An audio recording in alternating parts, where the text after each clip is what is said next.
গ্রামের এক প্রান্তে কাঁচা মাটির রাস্তার ধারে শিবনাথের ছোট্ট একটি চায়ের দোকান ছিল। গ্রাম দিয়ে যাতায়াত করা পথচারীরা সেখানে একটু থেমে চা খেত।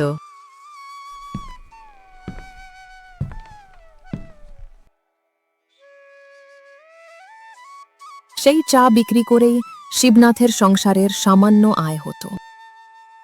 ঠিক দোকানের পাশেই ছিল তার খড়ের তৈরি ছোট্ট একটি কুঁড়ে ঘর। সেখানেই সে তার স্ত্রী সরলা আর ছোট্ট মেয়ে পিয়ালিকে নিয়ে থাকত। কোনো রকমে পরিশ্রম করে তাদের জীবন চলছিল।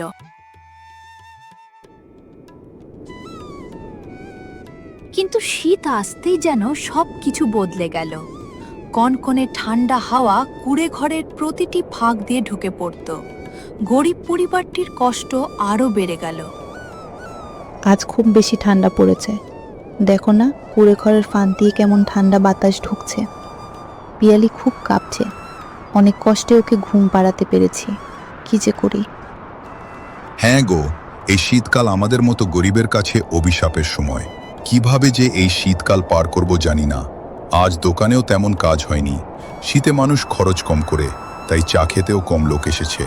রোজগার পাতি তেমন কিছুই হয়নি।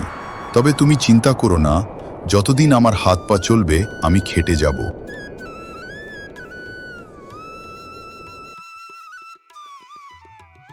তুমি সারাদিন বাইরে ঠান্ডায় বসে থাকো, এই ভেবেই আমার মনটা কেমন করে। তোমার তো একটা গায়ে দেওয়ার মতো চাদরও নেই। যদি আমাদের একটু ভালো কম্বল থাকতো তাহলে এই শীতটা সহ্য করা সহজ হতো। তবু ঈশ্বরের কাছে প্রার্থনা করি, তিনি যেন তোমাকে আর আমাদের মেয়েকে নিরাপদ রাখেন। ঈশ্বর চাইলে পরিস্থিতি একদিন বদলাবেই, শুধু আমাদের মেয়েটা যেন সুস্থ থাকে, ওই আমার সবচেয়ে বড় শক্তি।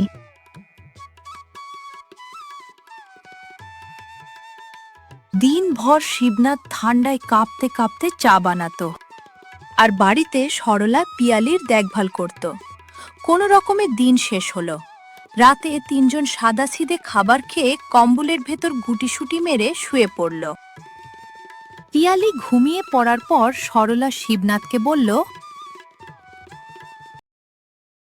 জানো তো, এই শীতে আমরা তো কষ্ট করে কাটাচ্ছি, তবে শীতের শেষে যখন কালবৈশাখী ঝড় শুরু হবে তখন কি আমাদের এই ভাঙাচোরা ঘর থাকবে? সেটা এক ঝড়েই উড়ে যাবে। তাই এখন থেকে একটু একটু করে পয়সা জমিয়ে ঘরটা সারানোর ব্যবস্থা করো। আরে সরলা, আমি কি চাই না যে আমাদের ঘরটা সারানো হোক।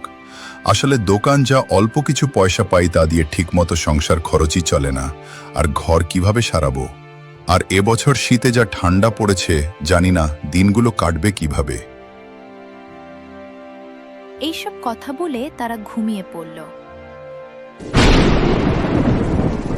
কিন্তু মাঝরাতে হঠাৎ ভয়ঙ্কর ঝড় শুরু হলো। বরফের মতো ঠান্ডা হাওয়া আর প্রবল বৃষ্টিতে কুঁড়ে ঘর দুলতে লাগলো। এ কি ভয়ানক ঝড়, মনে হচ্ছে কুঁড়ে ঘরটা উড়ে যাবে। পিয়ালি খুব ভয় পেয়ে গেছে, আমাদের এখনই বেরোতে হবে। হ্যাঁ, দেরি করা ঠিক হবে না। তুমি পিয়ালিকে কোলে নাও, আমি সামনে পথ দেখি। আগে ওর জীবন বাঁচানো দরকার। তুমি পিছনে সাবধানে এসো। তীব্র ঝড় আর বৃষ্টির মধ্যে তারা বাইরে বেরিয়ে আসে।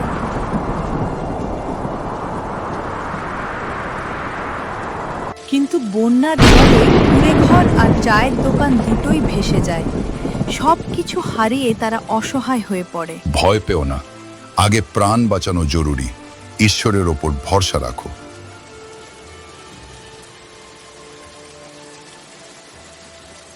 তারা একটি বড় গাছে উঠে আশ্রয় নেয়। চারদিকে শুধু জল আর জল। ঠান্ডায় তাদের শরীর অবশ হয়ে আসছে। হঠাৎ প্রবল স্রোতে পিয়ালি হাতছাড়া হয়ে যায়।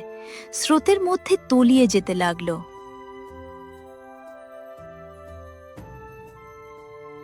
আরে না, এ কি হলো? আমার মেয়েটা, আমি ধরতে পারিনি, স্রোত খুব জোরে ছিল। সারা রাত গাছের নিচে কাঁদতে কাঁদতে কাটে। সকালে বৃষ্টি থামে, কিন্তু গ্রাম পুরো জলমগ্ন। আমরা হাল ছাড়ব না। যতক্ষণ শ্বাস আছে খুঁজব। খুঁজতে খুঁজতে তারা অন্য গ্রামে পৌঁছায়, ক্ষুধা আর ক্লান্তিতে ভেঙে পড়ে।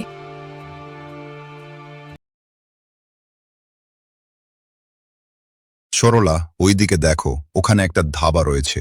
চলো কিছু খাবার পাই কিনা দেখি। একটি ধাবায় শিবনাথ কাজের বদলে খাবার চায়। দাদা, আমাদের কিছু খাবার দেবেন? না না, এখানে হবে না। দাদা, আমি আপনার দোকানের সব কাজ করে দিচ্ছি, তার বদলে আমাদের কিছু খাবার দিন। ঠিক আছে, সব কাজ শেষ হলে তবেই আমি তোমাদের দুজনকে ভরপেট খাবার খেতে দেব।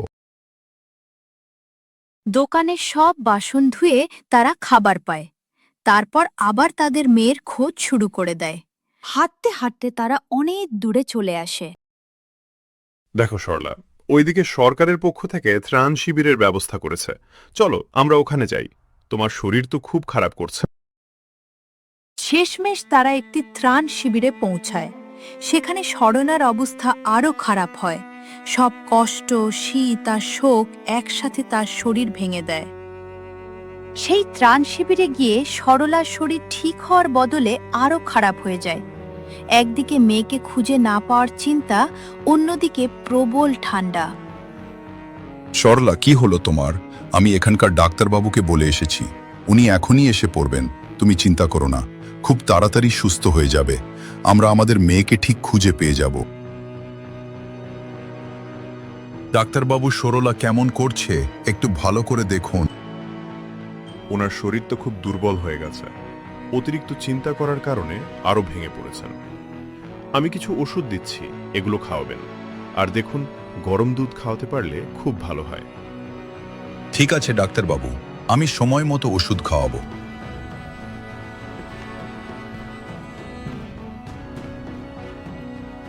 কিন্তু আমি দুধ কোথা থেকে পাবো? দেখি কোথাও কাজ করে দুধ আনতে পারি কিনা।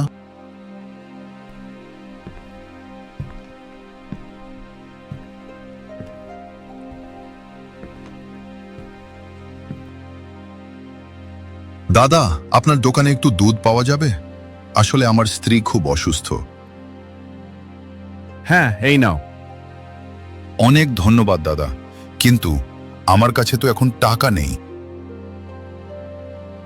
না, তোমাকে টাকা দিতে হবে না।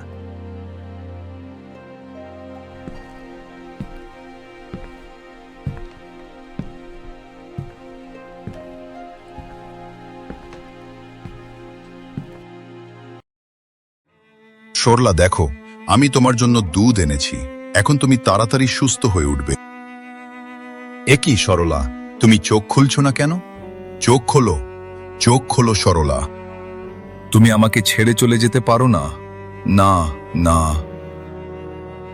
হে ভগবান, তুমি সবকিছু কেড়ে নিলে।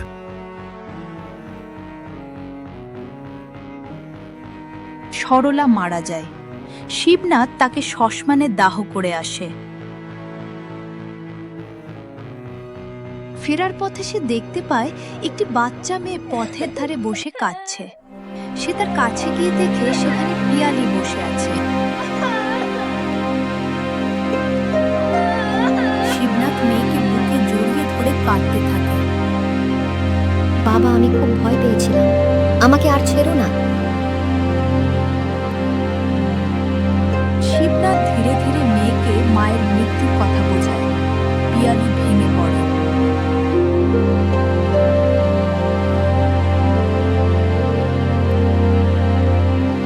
পরে রাস্তার ধারের এক চায়ের দোকানে তারা দাঁড়ায়। তাদের সাথে ঘটে যাওয়া ঘটনার কথা তারা দোকানদারকে জানায়। দোকানদার মাধব বিনা পয়সায় চা আর বিস্কুট দেয়। অনেক ধন্যবাদ আপনাকে। রাতে এক কুকুর পিয়ালির সামনে রুটি ফেলে যায়। পিয়ালি সেই রুটি তুলে নিয়ে সাথে সাথে খেতে শুরু করে। সেই দৃশ্য দেখে শিবনাথ ভেঙে পড়ে।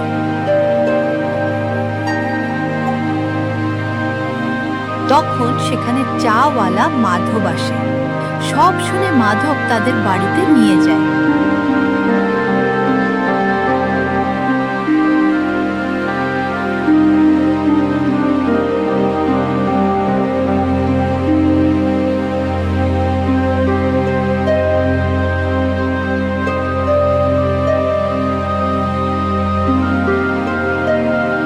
তার স্ত্রী গৌরী পিয়ালিকে মায়ের স্নেহে আগলে রাখে।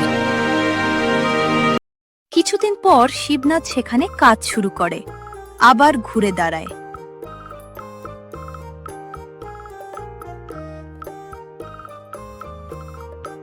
সে শেষে মেয়েকে নিয়ে নিজের গ্রামে ফিরে যায়। পুরনো জায়গায় নতুন কুড়ে ঘর আর নতুন চায়ের দোকান খোলে। দোকানের নাম রাখে সরলা চা দোকান। স্ত্রীর স্মৃতি আর মেয়ের হাত ধরে শিবনাথ নতুন জীবন শুরু করে। কিছু ক্ষত কখনো পুরো সারে না, তবুও আশা বেঁচে থাকে।